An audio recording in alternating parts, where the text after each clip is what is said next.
एक सवाल जो बच्चे बार बार पूछते हैं, बोलते हैं कि तने भैया मेरी इंग्लिश अच्छी नहीं है, मेरी कम्युनिकेशन वीक है, मैं इंग्लिश बोल नहीं पाता और इस कारण से मैं इंटरव्यू क्रैक नहीं कर पा रहा हूं। तो मैं सोचने लगा कि क्या इंग्लिश नहीं बोल पाना सही में इतनी बड़ी समस्या है? क्या बच्चों की जॉब इसलिए नहीं लग रही क्योंकि उनकी कम्युनिकेशन वीक है? तो मैं पहुंचा अपने एक लिंक्डइन कनेक्शन के पास। वो एक रिक्रूटमेंट फर्म चलाते। रिक्रूटमेंट फर्म ये होती है जो बाकी कंपनीज को हायरिंग में हेल्प करती है। तरह तरह की कंपनीज उनके पास आती है, बोलती है हमें इतने सारे लोग हायर करने हैं, 50 लोग हायर करने हैं, 100 लोग हायर करने हैं, और वो उनका वो काम करती है। तो मेरा पहला सवाल उनसे बहुत डायरेक्ट था कि कंपनीज के लिए इंग्लिश कितनी जरूरी है। तो मेरे मित्र हंस के बोले कि तने भाई इतना भी सिंपल नहीं है, इतना यस और नो आंसर नहीं है। देखिए, हर कंपनी की अपनी जरूरत है, अपनी डिमांड है, उस डिमांड के हिसाब से अलग अलग कंपनी में इंग्लिश की जरूरत कम या बेसी होती है। फिर उन्होंने मुझे एक एग्जांपल दिया कि देखिए, पिछले महीने हम एक आईटी सर्विसेज फर्म के लिए काम कर रहे थे, तो उन्हें एक जूनियर प्रोजेक्ट मैनेजर हायर करना था। अब जूनियर प्रोजेक्ट मैनेजर के हायरिंग के लिए उन्होंने एकदम स्ट्रिक्ट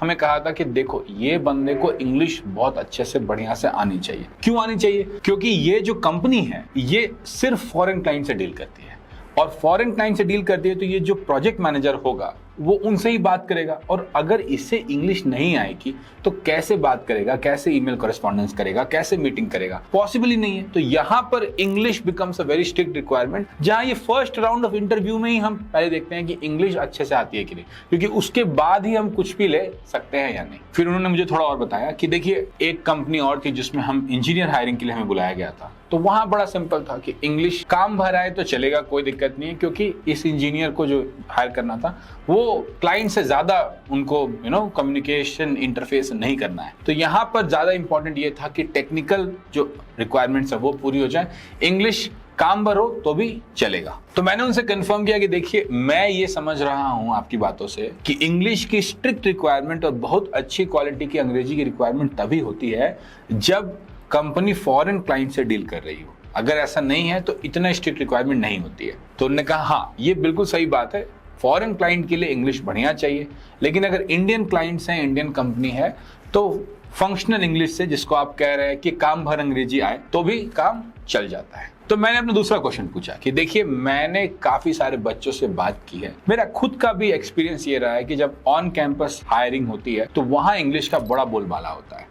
इस पर आपकी क्या सोच है? इस बात पे मेरे एचआर मित्र ने कहा कि देखिए, ये तो होता ही है। जब हम कॉलेज जाते हैं, कैंपस में जाते हैं, तो हमें कैंपस के डिटेल्स पहले से पता होते हैं। हम वहाँ पे कई बार हायर कर चुके होते हैं, हमें पता होता है बच्चों की मार्कशीट, हमें पता होता है वो बच्चे जब आते हैं हमारी कंपनी में तो कैसा काम करते हैं, कैसा नहीं करते हैं, और वहाँ पे थोड़ा टाइम क्रंच भी होता है। तो वहाँ पर हम जब जाते हैं तो इंग्लिश का एक अच्छा सा फिल्टर बना के उस पर फिल्टर करके लोगों को ले आते हैं। इसीलिए आप देखते हैं कि जब कैंपस हायरिंग हो रही है तो वहाँ इंग्लिश का फिल्टर बहुत अच्छा काम करता है। इसके बाद मैंने उनसे पूछा कि ठीक है, कैंपस हायरिंग में मैंने आपकी बात समझी कि अंग्रेजी क्यों काम करती है और इंग्लिश एज अ फिल्टर क्यों काम करता है, लेकिन आप ये भी कह रहे हो कि इंडियन कंपनीज में इतनी इंग्लिश की जरूरत नहीं है, फंक्शनल इंग्लिश से काम हो जाता है। थोड़ा इसको समझाइए हमें। देखिए, फंक्शनल इंग्लिश जो हम कह रहे हैं, इतनी अंग्रेजी, इतनी इंग्लिश सबको आती है। कैसे? क्योंकि देखिए, हम सब इंग्लिश मीडियम स्कूल में पढ़े, वहां पे जो क्वेश्चन आंसर हुआ वो सारा क्वेश्चन आंसर, एग्जाम सब हमने इंग्लिश में दिया। हाँ, इंग्लिश हमारे डे टू डे बोलचाल की भाषा नहीं है,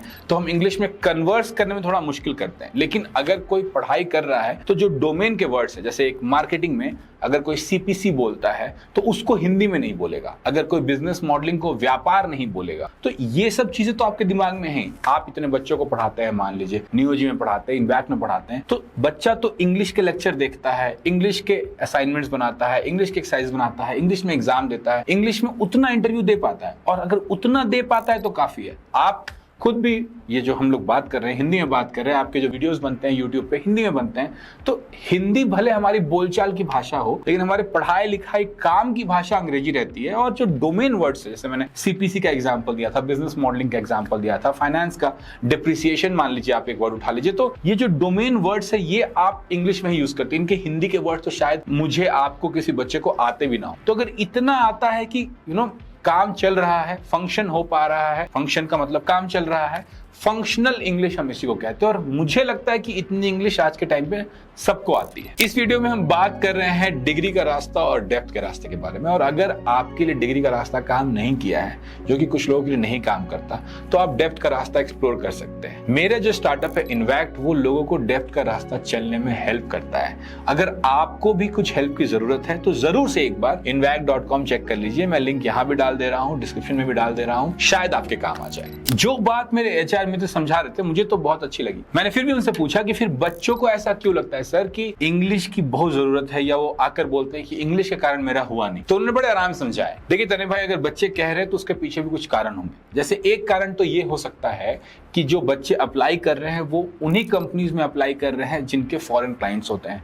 इंडियन कंपनीज में इतनी स्ट्रिक्ट जरूरत होती नहीं है, लेकिन बच्चों को फॉरेन कंपनी का नाम, वहां पे काम करना बहुत अच्छा लगता है, लगना भी चाहिए, तो वो उधर ही अप्लाई करते हैं। तो मेरा सजेशन तो ये होगा कि आप बच्चों को कहिए कि जो इंडियन कंपनीज हैं, इंडिया में जो छोटी कंपनीज हैं, बड़ी कंपनीज हैं, सब में अप्लाई करें, वहां इंग्लिश की इतनी मारामारी नहीं है। तो मैंने उनसे पूछा कि थोड़ा ये बताइए फिर कि इंडियन कंपनीज में इंग्लिश की मारामारी नहीं है तो क्या होता है। देखिए वहां पर ऐसा होता है कि आपको एक टेक्निकल राउंड निकाल लेना है। अगर टेक्निकल राउंड निकल गया, 30-40 मिनट भी अगर आप टिक पाए टेक्निकल इंटरव्यूअर के सामने, और आपने जो भी उसने पूछा, जो भी आपने बताया, वो ढंग का कॉन्वर्सेशन हो गया, उसने ऐसे नॉड कर दिया, तो हमारे लिए काफी है, बहुत है हमारे लिए, हम ले लेते हैं। लेकिन इसमें मैं आपको एक चीज और बताता हूँ। कुछ दिन पहले ऐसा हुआ कि हम एक इंडियन कंपनी के लिए हायर कर रहे थे। हमारा इंग्लिश का बार इतना हाई नहीं था, हम आराम से थे कि टेक्निकल कोई निकाल ले तो ले लेंगे। फाइनल में 10 कैंडिडेट्स थे, 10 कैंडिडेट्स के 10 इंटरव्यूज जो हुए, उसके बाद जब हम हासिल करे तो हमें पता चला कि कोई भी टेक्निकली इतना साउंड नहीं। अब इस जगह पे जहां टेक्निकल फिल्टर हमारे लिए काम नहीं कर रहा था, तो हमने फिर से कौन सा फिल्टर उठाया? इंग्लिश का फिल्टर। तो हमने बोला कि जो इंग्लिश अच्छे से बोल रहा है उसको ले लेते हैं, क्योंकि एक स्मार्टनेस का सिग्नल आ जाता है इसी बहाने, और फिर उसको ट्रेन कर लेंगे।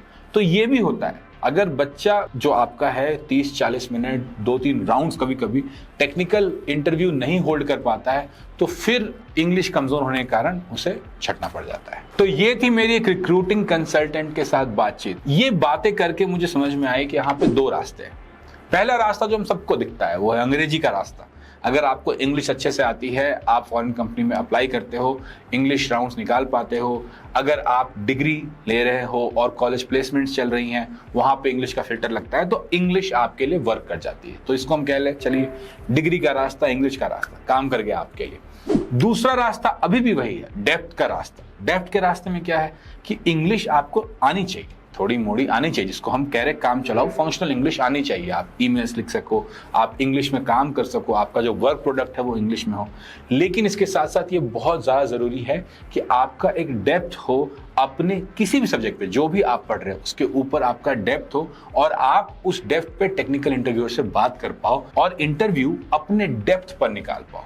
तो अगर इंग्लिश बहुत अच्छी आती है, बहुत बढ़िया बात है, पर जो बच्चे परेशान हैं, आपके लिए तो बहुत अच्छा रास्ता है कि आप जिस भी चीज में इंटरेस्टेड हो उसमें डेप्थ बनाओ और थोड़ी बहुत फंक्शनल इंग्लिश रेडी करके जॉब में जल्दी जल्दी घुस जाओ। देखो कई बच्चे ऐसे हैं, क्योंकि हम सब हिंदी भाषी प्रदेश हैं, इंग्लिश हमारा नेचुरल लैंग्वेज नहीं है, हम बड़े होते हुए हमें अंग्रेजी बोलने की आदत नहीं रही। अगर आप भी ऐसे हो, मैं भी ऐसा हूं, तो प्लीज एक प्यारा सा कमेंट कर देना कहीं पे कि हाँ हम भी इंग्लिश से परेशान थे भैया, लेकिन वीडियो सुन के मन शांत हुआ। और लाइक, कमेंट, शेयर, सब्सक्राइब, वो सब जो रेगुलर करना है वो आप करते रहिए।